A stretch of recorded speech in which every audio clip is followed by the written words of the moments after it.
रुपए लगा के बिजनेस स्टार्ट किया था, ठीक है। ही इमीडिएटली बॉट फर्नीचर, खरीद लिया 2000 का फर्नीचर, कोई बात नहीं।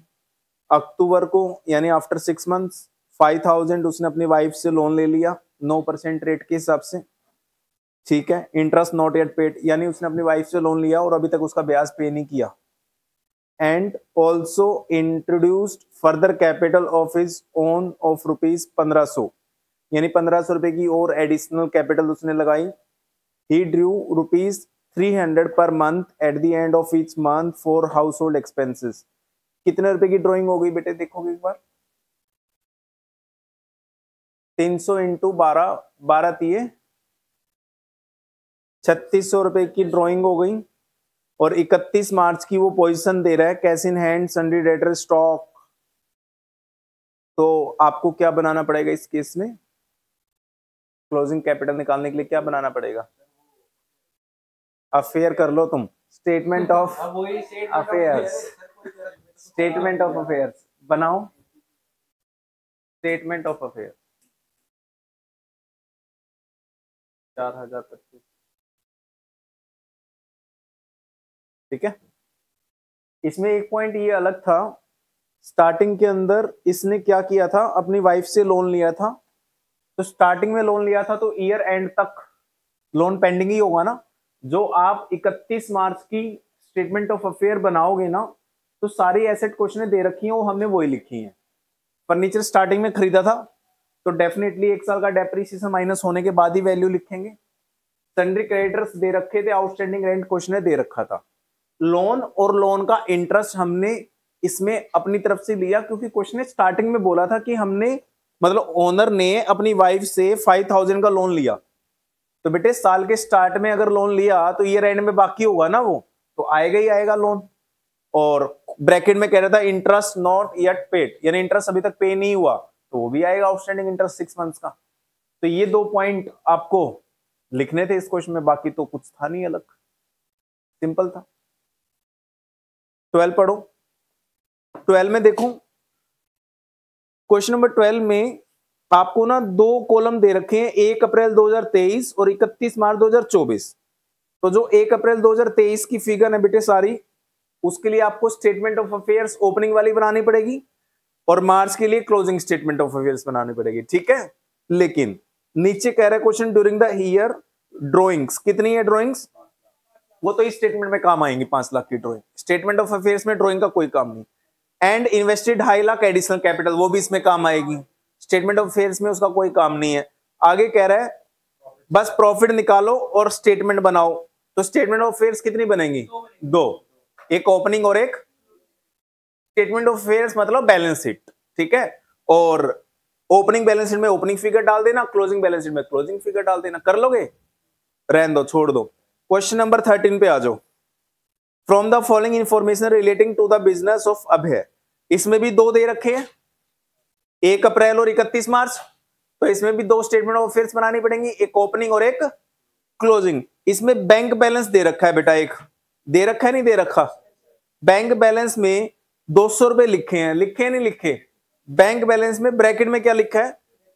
ओपनिंग वाले में तो क्रेडिट लिखा और क्लोजिंग वाले में, इसका मतलब क्या हो गया? यानी जहां क्रेडिट लिखा है इट मींस ओवरड्राफ्ट कहां आएगा? लायबिलिटी साइड में। और जहां डेबिट लिखा है इट मींस एसेट, कहां आएगा? एसेट साइड में।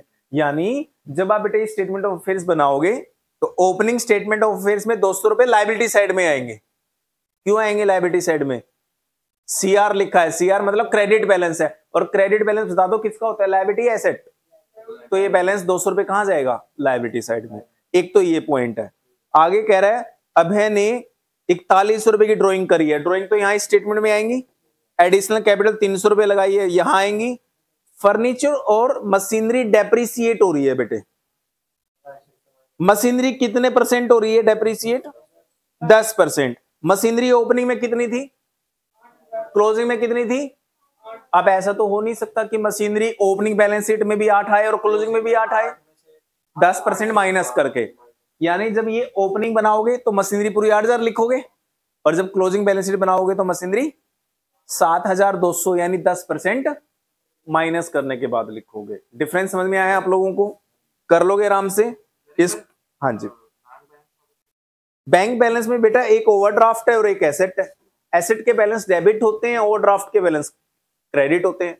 तो ब्रैकेट में कह रहा है क्रेडिट 200 रुपए के, इट मींस लायबिलिटी, लायबिलिटी में लिख दो बैंक बैलेंस। डेबिट है तो डेबिट साइड में लिख दो। क्वेश्चन नंबर 14, इसमें भी दो बैलेंस दे रखे हैं, 1 अप्रैल 2023, 31 मार्च 2024। नीचे कह रहा है ड्राइंग करीब 2500 रुपए पर मंथ। बेटे एक महीने में 2500 तो पूरे साल में कितनी ड्राइंग हो जाएगी? 2500 इंटू 12, 30,000, 30,000 की ड्राइंग है। और उसने लोन लिया था, कितने रुपए लोन लिया था अपने फ्रेंड से? 20,000 का। कब लिया था? 1 अक्टूबर को। देखो उसने आपको दो बैलेंस दे रखे हैं, 1 अप्रैल के 31 मार्च के। नीचे क्वेश्चन कह रहा है लोन लिया था 20,000 का। ये लोन कब लिया था? 1 अक्टूबर को। तो ओपनिंग में तो हो ही नहीं सकता ये लोन, है ना। तो जब क्लोजिंग बैलेंस शीट बनाओगे ना, स्टेटमेंट ऑफ अफेयर बनाओगे क्लोजिंग वाली, उसमें ये लोन डालना पड़ेगा। जैसे हमने इसमें डाला था लोन फ्रॉम वाइफ, इसमें भी डालना पड़ेगा लोन फ्रॉम फ्रेंड। और उसका 6 महीने का आउटस्टैंडिंग इंटरेस्ट भी डालना पड़ेगा। यानी ये वाला सेम पॉइंट आ गया। बाकी सारा सेम है बेटा। डेटर्स की वैल्यू लिखते वक्त आप 5% प्रोविजन फॉर डाउटफुल डेट क्या कर लेना, क्लोजिंग में माइनस करो। इस क्वेश्चन को करो आप। क्वेश्चन नंबर 14 की फटाफट से स्टेटमेंट ऑफ अफेयर्स बनाओ, ओपनिंग भी क्लोजिंग भी बनाओ। शाबाश, डेटर से माइनस हो जाएगा क्लोजिंग में। क्लोजिंग में क्वेश्चन नंबर 14, दो स्टेटमेंट ऑफ अफेयर्स बनेंगी, एक ओपनिंग एक क्लोजिंग। हाँ जी, हाँ जैसे उसमें लोन फ्रॉम वाइफ था, सेम पॉइंट है बेटा। 9%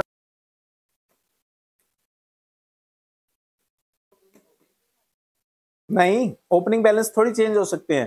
किसी भी बैलेंस शीट की ओपनिंग बैलेंस नहीं चेंज कर सकते आप लोग। कैश आपको ओपनिंग में 6,000 का दे रखा है, तो ओपनिंग बैलेंस में 6,000 लिख दो, क्लोजिंग में 7,000 लिख दो।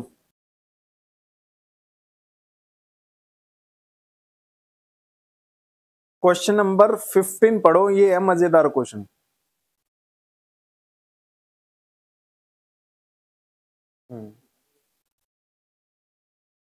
क्वेश्चन नंबर 14 पढ़ो बेटे।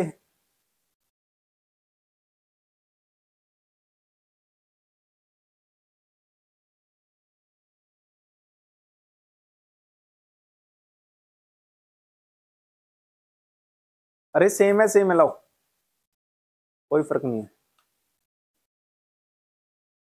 क्वेश्चन नंबर 15 में ये थोड़ा सा बेटा ध्यान देना पड़ेगा आपको, क्वेश्चन समझना पड़ेगा। Vikas is keeping his accounts according to single entry system. His capital on 31 March 2023 was rupees 2.5 lakh and his capital on 31 March 2024 was rupees 425। ये तो ओपनिंग और क्लोजिंग दोनों कैपिटल दे दी आपको। यानी स्टेटमेंट ऑफ अफेयर्स तो आपको बनाने की जरूरत है ही नहीं, 2 वर्किंग नोट बच गए आपके। तो क्या बनाना है फिर सीधा सीधा इसमें? तो statement of profit and loss बनाना है। आगे क्वेश्चन कह रहा है he further informs you that during the year he gave a loan of rupees 30,000 to his brother. He gave a loan of rupees 30,000 to his brother on private account. यानी उसने 30,000 का loan किसको दे दिया? अपने भाई को दे दिया। और किस वे में? प्राइवेट अकाउंट में। प्राइवेट अकाउंट का मतलब पर्सनली। तो ये तो ड्राइंग मानी जाएगी फिर सीधी सीधी। भाई एक बात बताओ, अगर मैं बालाजी क्लासेस से पैसा निकालूं और अपने ब्रदर की शादी में दे दूं, प्राइवेट, ब्रदर की शादी का मतलब प्राइवेटली, तो ये बालाजी क्लासेस का लोन या खर्चा थोड़ी है, ये तो सीधी सीधी क्या हो गई? ड्राइंग। तो हमने इंस्टीट्यूट मतलब अपने बिजनेस से 30,000 का लोन अपने प्राइवेट अकाउंट पे दे दिया। प्राइवेट अकाउंट का मतलब ड्राइंग, बिजनेस के नाम पे नहीं दिया। तो बिजनेस के लिए तो क्या हो गई? ड्राइंग हो गई ना। तो ये सीधी सीधी ड्राइंग है बेटे। लैंग्वेज का फर्क है, आपको समझना पड़ेगा। And withdrew 1,000 per month for personal, और 12,000 और ड्राइंग कर ली जो हर महीने निकालता है। तो टोटल ड्राइंग कितनी हो गई? 42,000 की ड्राइंग आएंगी। ही used A flat for his personal purpose, the rent of which 1,800 per month. यानी ये ऑफिस का जो फ्लैट है ना, वो भी पर्सनल यूज के लिए यूज करता है, तो वो भी क्या मानी जाएगी? ड्रॉइंग्स, कितना रेंट है उसका 1800 पर मंथ इंटू 12 कर लेना, and electricity charges 10% of rent per month, तो 1800 का 10% कितना होता है, तो टोटल रेंट मान लो कितना हो गया 1980, मतलब 1980 हो गया दोनों मिला के, 1800 का रेंट और 180 रुपए इलेक्ट्रिसिटी 10%, तो टोटल कितना हो गया 1980, तो 1980 इंटू 12 क्या मानी जाएगी ड्राइंग।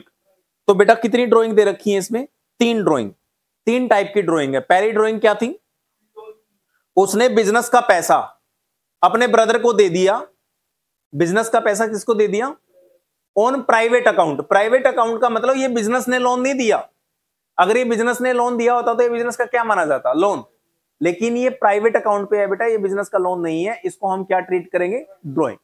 दूसरा कह रहा है वो 1000 रुपए पर मंथ निकालता है अपने घर के लिए, वो भी ड्राइंग।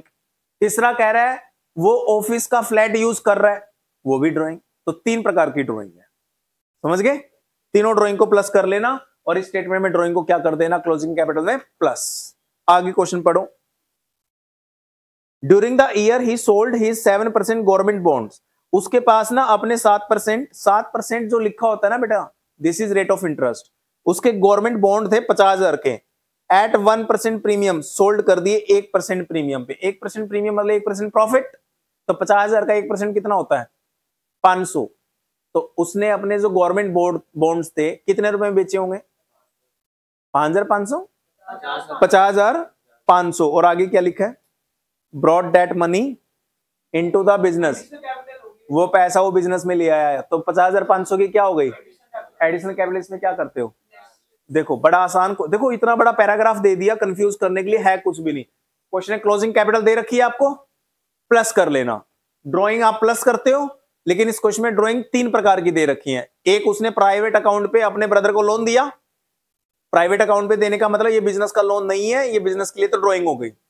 एक, उसने 1000 रुपए पर मंथ निकाला, एक उसने बिजनेस का फ्लैट यूज किया, तो तीनों ड्राइंग को प्लस करके यहां प्लस कर देना और एडिशनल कैपिटल को 50,500 माइनस कर देना, तो आंसर, और ओपनिंग कैपिटल को भी माइनस कर देना, तो आंसर क्या आ जाएगा आपका प्रॉफिट। कर लोगे आप लोग, जल्दी करके दिखाओ, शाबाश। क्वेश्चन नंबर 15,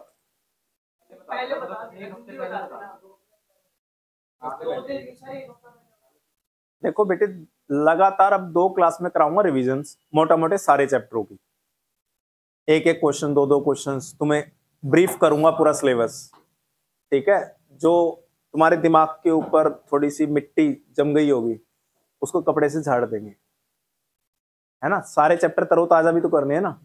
और आज या कल तक मैं आपको एक डेट बताऊंगा, बैक टू बैक मेरे को मतलब 1 दिन या 2 दिन छोड़ के 3 टेस्ट लेने हैं, बस, इनसे ज्यादा कुछ नहीं। 12th वालों के तो 1 दिन छोड़ के 2 दिन छोड़ के डेली हो रहे हैं एक तरह से, उनके तो मैं टेस्ट 15-20 तो ले चुका हूँ और 15-20 और लूंगा अभी।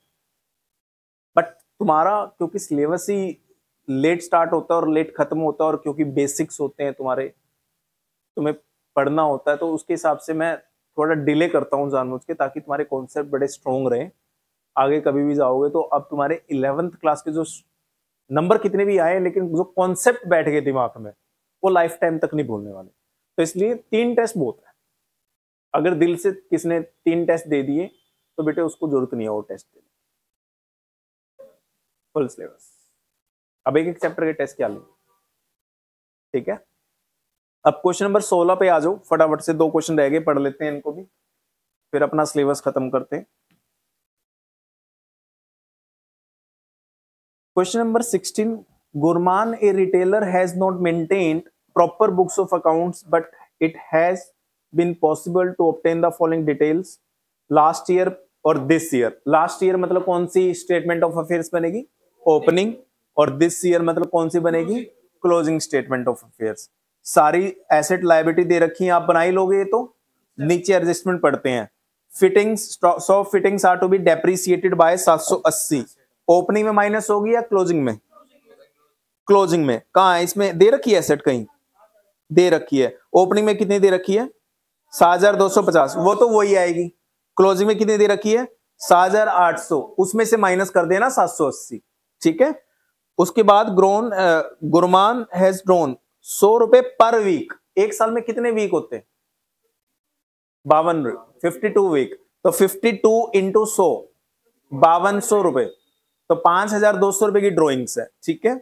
उसके बाद क्वेश्चन कह रहे हैं included in the trade debtors is irrecoverable. Irrecoverable मतलब 270 कौन सी बैलेंस शीट में माइनस करोगे? क्लोजिंग स्टेटमेंट ऑफ अफेयर्स में से। ओपनिंग में तो कुछ माइनस प्लस कर ही नहीं सकते आप, डेटर्स से। Interest eight 5% per annum is due on the loan from Naresh. ऊपर देखना लोन फ्रॉम नरेश है क्या, कितना है, क्लोजिंग में कितना है, तो लोन फ्रॉम नरेश तो दोनों में 5-5 ही आएगा, लेकिन 5000 के ऊपर 5% कितना बनता है एक साल का ब्याज? 500, 250 रुपए का इंटरेस्ट कौन सी बैलेंस शीट में आएगा? क्लोजिंग में। ओपनिंग में तो कुछ नहीं आ सकता, ओपनिंग में तो जो दे रखा है वही आएगा। यानी ये जितनी भी बेटे नीचे एडजस्टमेंट्स है ना, इस चैप्टर में जितनी भी नीचे एडजस्टमेंट्स होती हैं, और एडजस्टमेंट कहां आती है? क्लोजिंग में। तो कर लोगे, कुछ भी होता। अच्छा आप कहते, अच्छा ये कह रहे हैं कि सर अगर ओपनिंग में होता 5 और क्लोजिंग में होता 10, तो जर्नली क्या होता है बेटा, ये 12th में ज्यादा टॉपिक आता है, हम ओपनिंग बैलेंस पे कैलकुलेट करते हैं भाई। 1 अप्रैल 2023 ये तो हो गया ओपनिंग, 31 मार्च 2024 ये हो गया क्लोजिंग। यहां लोन दे रखा है 5000 का, यहां लोन दे रखा है 10,000 का। अब ये नहीं समझ में आ रहा ना, ये 5 से जो 10 लोन हो गया, ये एडिशनल 5000 का लोन कब लिया, नहीं पता ना हमें कब लिया। या तो क्वेश्चन बताए कि हमने 1 अप्रैल को ही ले लिया, तो फिर मैं तो 10,000 के ऊपर लगा दूंगा, वरना हम एज्यूम करते हैं जो ये 5000 का लोन बढ़ गया ना, ये ईयर एंड पे लिया होगा, इसके ऊपर इंटरेस्ट कैलकुलेट नहीं होगा। इंटरेस्ट हमेशा ओपनिंग वैल्यू पे कैलकुलेट करके एज्यूम कर लेते हैं, ठीक है। और अगर क्वेश्चन कहे कि ये जो एडिशनल 5000 का लोन है ये हमने 1 अक्टूबर को लिया था, तो ओपनिंग में तो पूरी साल का लगेगा, और जो 1 अक्टूबर को लिया था उस पर कितना लग जाएगा, ये क्वेश्चन बताएगा फिर हमें। वरना अगर ऐसी सिचुएशन आ जाए ओपनिंग में 5 और क्लोजिंग में 10 और क्वेश्चन कुछ ना बोले, तो तुम किस पे ले लेना, 5 ओपनिंग बैलेंस पे ले लेना, ये एज्यूम करते हुए कि जो एडिशनल लोन लिया है वो ईयर एंड पे लिया होगा। कोई बच्चा कहेगा सर ऐसा हो गया तो ओपनिंग में 10,000 का लोन और क्लोजिंग में 5,000 का लोन, ऐसा भी तो हो सकता है उल्टा, तब भी हम किस पे लेंगे, ओपनिंग पे। इंटरेस्ट कैलकुलेट हमेशा किस पे करेंगे, ओपनिंग पे। कर लोगे आप लोग ये क्वेश्चन, करें प्रैक्टिस या कर लोगे? नीचे वाले क्वेश्चन पे आओगे एक बार। On 1 April 2023 X started a business, बताओ ओपनिंग कैपिटल निकालनी पड़ेगी या दे रखी है, दे रखी है। ऑन 31 मार्च 2024 हिज पोजीशन, बताओ बनानी पड़ेगी, स्टेटमेंट ऑफ वेस्ट बनानी पड़ेगी। क्रेडिटर कहां आएंगे, लायबिलिटी में। Bank debtor stock plant furniture ये एसेट में आएंगे, ठीक है जी। अब नीचे पढ़ लेते हैं। During the year 23-24 x due, ये ड्रॉइंग है बेटा, स्टेटमेंट ऑफ अफेयर्स में आती है ड्रॉइंग, नहीं ड्रॉइंग कहां जाती है, स्टेटमेंट ऑफ पीएनएल में, छोड़ दो। On 1 October 2023 introduce additional capital, additional capital आती है, स्टेटमेंट ऑफ अफेयर्स में नहीं आती, छोड़ दो। यानी जब आप स्टेटमेंट ऑफ अफेयर्स बनाओगे तो नीचे 2 पॉइंट दे रखे हैं एडजस्टमेंट्स के नाम से। एक तो प्लांट के ऊपर 10% डेप्रिसिएशन लगाना है, प्लांट है ऊपर, कितने का है, तो 68 प्लांट लिखोगे या 68 में से 10% माइनस करके लिखोगे, माइनस करके लिखना है। और प्रोविजन कितना है, 5%, तो डेटर में 50,000 के डेटर दे रखे हैं, उसमें से 5% माइनस करने के बाद लिखना, तो बन जाएगी क्लोजिंग स्टेटमेंट ऑफ अफेयर्स, आ जाएगी क्लोजिंग कैपिटल। बताओ इसमें कोई दिक्कत आएगी तुम्हें, एनी डाउट? अब मुझे लगता है देखो बेटे इसमें कोई भी ऐसा क्वेश्चन नहीं जो तुम्हें ना कर सकते हो, ठीक है। अब एक बार तुम फटाफट से इंडेक्स पे आ जाओगे, बुक के स्टार्टिंग में। आज हमने अपना सिलेबस खत्म कर लिया मोटा मोटी, फिर भी अब बधाई देने के लिए रसगुल्ले तो है नहीं मेरे पास, रसगुल्ले अगली क्लास में खिला देंगे। अब तुम इंडेक्स पे आ जाओ।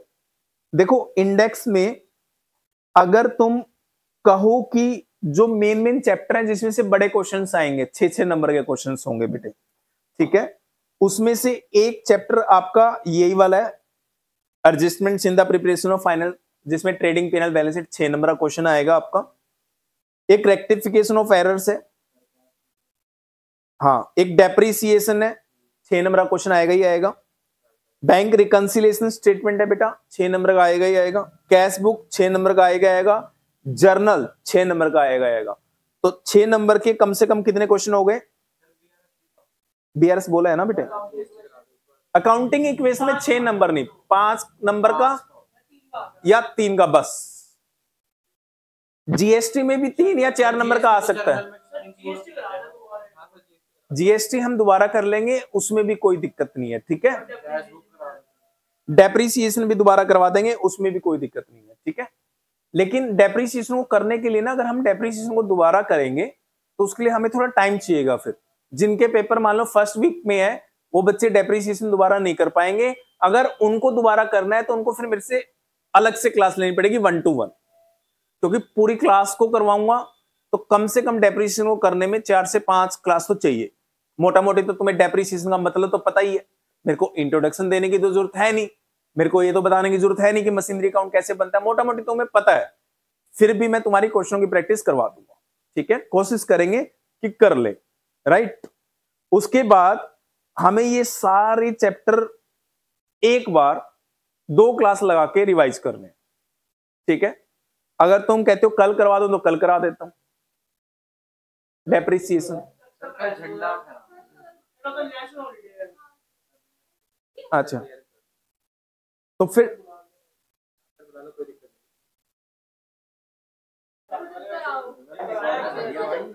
चलो कोई बात नहीं, कोई बात नहीं, कोई बात नहीं। कल नहीं बुलाता मैं ना, मंडे आपको टाइम दे दूंगा, जिसको देखो जो चैप्टर करना होगा। अब मैंने टेस्ट तो लेना ही है, मैं आपको टेस्ट बता दूंगा कि इस डेट पे टेस्ट होगा आप लोगों का, ठीक है। मेन क्लास में मैंने रिवीजन भी करानी है मोटा मोटी। कैश बुक बेटा देखो ऐसे बनता है, ये फॉर्मेट है। कैश बुक में जब भी पैसा आता है तो डेबिट में आता है, जाता है क्रेडिट में आता है, ऐसे निकालते हैं। एनालिटिकल कैश बुक ऐसे बनती है, ताकि तुम्हें पेपर देने में कोई हेजिटेशन ना हो कि सर पेपर देंगे पता नहीं फेल ना हो जाए, वो हेजिटेशन नहीं होनी चाहिए। कई बच्चे ना इसलिए नहीं देते, अच्छा सर टेस्ट ले रहे हो, मैंने रिविजन तो कर ही नहीं रखी, क्यों मैं टेस्ट दूं, कहीं ना कहीं बेइज्जती होएगी, पेरेंट्स क्या बोलेंगे, कितने कम नंबर क्यों लाए हो, वो नहीं सोचना होता बेटा हमें। जब हम टेस्ट देने आते हैं ना, उस टेस्ट से कम हमें ये पता लगता है यार देखो सर ने 80 नंबर का टेस्ट लिया और मेरे 80 में से ना 30 नंबर आए, इसका मतलब 50 नंबर वो कटे क्यों, किस चैप्टर की वजह से कटे, मुझे थोड़ा सा हार्डवर्क करना है। या 80 में से 50 नंबर आए तो 50 नंबर क्यों आए, 30 क्यों कटे। या 80 में से 70 नंबर आए तो 70 में 10 नंबर क्यों कट गए, कौन से चैप्टर की वजह से आपके 10 नंबर कट गए। तो किसी बच्चे के 10 भी कट सकते हैं बेटे, किसी के 30 भी कट सकते हैं, किसी के 50 भी कट सकते हैं। मेरे लिए तीनों बच्चे इंपॉर्टेंट हैं। मेरा मकसद है तुम्हें अपनी गलतियां पता लग जाए कि कौन सा चैप्टर है जो तुम्हें परेशान कर रहा है। एक बच्चा कहता है सर बीआरएस करा दो मेरे को दोबारा, मैं कहूंगा बेटा तू इस टाइम पे आ जा, सब बच्चों को बीआरएस नहीं करना, तेरे को बीआरएस करना है ना, मैं पूरा चैप्टर तेरे को अलग से बिठा के बैठा। एक बच्चा कहता है सर डेप्रिसिएशन करा दो पूरा, तो मैं उसको अलग टाइम पे बुला के उसको डेप्रिसिएशन पूरा अपने सामने बिठा के प्रैक्टिस करा दूंगा। कोई कहता है सर कैश बुक करा दो दोबारा, तो मैं कैश बुक करा दूंगा। कोई कहेगा सर थ्योरी करा दो दोबारा, तो मैं उसको थ्योरी दोबारा लर्न करवा दूंगा। तो मतलब अब आपके इंडिविजुअल नीड्स के ऊपर काम हुआ, लेकिन टेस्ट किसी को नहीं छोड़ना। ये नहीं सोचना कि मैंने डेप्रिसिएशन बोला है सर को, पहले डेप्रिसिएशन करूंगा और उसके बाद ही मैं टेस्ट दूंगा। नो, आप टेस्ट दो, डेप्रिसिएशन का क्वेश्चन कर पाओगे ठीक है, नहीं कर पाओगे तो आपको पता लग जाएगा डेप्रिसिएशन नहीं आता, डेप्रिसिएशन उसके बाद हो जाएगा। लेकिन टेस्ट सबको देना है, ठीक है। टेस्ट आपको मिस नहीं करना, राइट। और कोशिश हमारी ये रहेगी क्योंकि 3 घंटे का टेस्ट होगा, राइट। तुम किस टाइम पे प्रेफर करोगे टेस्ट देना, ताकि सब बच्चे एक टाइम पे आ पाओ। 3 घंटे का टेस्ट, संडे नहीं, संडे थोड़ा बेटा मॉर्निंग में कर देंगे ना, 9 से 12। 9 से 12 तो आप दे सकते हो। टेस्ट बिल्कुल आसान होगा, लड्डू। तुम्हारे चैप्टरों के जो आसान से आसान क्वेश्चन है ना वो दूंगा। और बोलो पहले टेस्ट के अंदर कुछ नहीं, पहला टेस्ट ऐसा होगा तुम्हें मजा आ जाएगा, तुम्हें कहेगा सर बताओ क्या टेस्ट बनाया आपने। बुक से भी आसान, मतलब बुक में कैश बुक का जो आसान से आसान क्वेश्चन होगा वो तुम्हारे टेस्ट में मिलेगा तुम्हें। ऐसा टेस्ट बनाऊंगा तुम्हारा पहला। दूसरा टेस्ट होगा वो थोड़ा सा टफ होगा, तीसरा होगा वो हल्का सा फिर टफ होगा, ताकि धीरे धीरे लेवल पे बढ़ेंगे हम, ठीक है। तो हम जो टेस्ट रखेंगे, आज कौन सा डे हो गया, तो संडे, कल तो संडे हो ही गया और कल होगी 26 तारीख, ठीक है। तो हम कब रखें बताओ? एक हफ्ता हो जाएगा बेटे, फिर टेस्ट कब दोगे? और चलो नेक्स्ट संडे रख लेंगे। नेक्स्ट संडे हम अपना टेस्ट रखेंगे। एक हफ्ते में 3 क्लास आएंगी हमारे बीच में। 3 क्लासेस में मैं तुम्हारी रिविजन्स करा दूंगा, और जिसको अपना इंडिविजुअल चैप्टर समझना है, बीआरएस समझना है, एडेप्शन समझना है, वो बेटा अलग से क्लासेस, चाहे एमडीएफ में आओ चाहे टीटीएस में आओ, मेरे से बात करके मैं अलग टाइम दे दूंगा। मैं व्हाट्सएप डाल देता हूं ना कि आज प्रैक्टिस क्लास है 5 से 7। 5 से 7 का मतलब होता है तुम 5 से 6 भी आ जाओ, 5 से 6 नहीं आ सकते तो 6 से 7 आ जाओ।